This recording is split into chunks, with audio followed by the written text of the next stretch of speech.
Day in my life as a content creator, samahan niyo ulit ako sa aking panibagong vlog. So for today's video, ito ang ngayong ganap ngayong araw mga ka-views.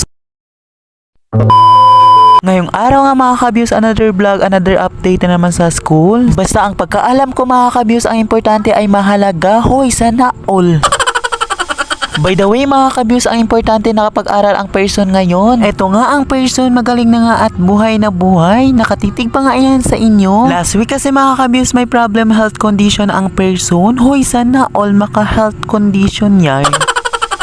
O siya mga ka-views, early nga pala nag-meet ang teacher namin dyan, mga alas 9 po. At early na din pumunta ang person para hindi malate. Natapos na nga yung klase namin bandang alas 10 ng umaga at yun ay minor subject namin. Ito nga ang person dyan na sa likod ng department nila kumain. May kasama nga pala ako dyan mga ka-views. Yung kasama nga pala dyan mga ka-views, yung dalawa kong kaibigan na babae. Dalawa nga kaming kumain dyan, yung isa ay nag-cellphone lang. Hindi kasi nakapag-breakfast ang person kanina mga ka-views. Hoy, sana all maka-breakfast yun.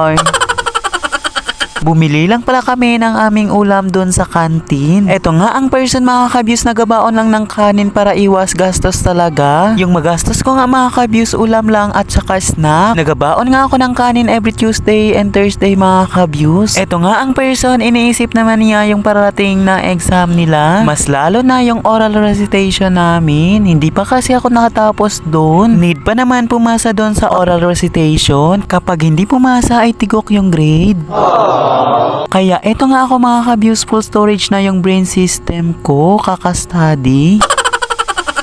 Pero patuloy pa din lumalaban ang person para makamit ang pangarap. O siya mga ka-views, mga bandang alauna nga pala dyan mga ka-views, nagamit na yung teacher namin. Siya nga pala ang teacher major programming namin. Sa mga oras nga dyan mga ka-views, nagbigay yung teacher namin ng back coverage ng exam namin. Para hindi na kami mahirapan mag-study sa mga back diniscuss ng topic. At ito nga mga ka-views, natapos na yung teacher namin magbigay ng back coverage ng exam namin. At sumunod na nga itong mga classmate ko na magbigay ng quiz nila.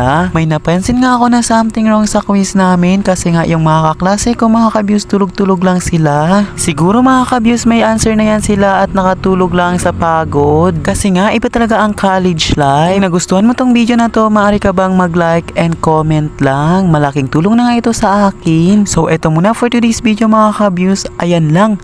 Bye-bye!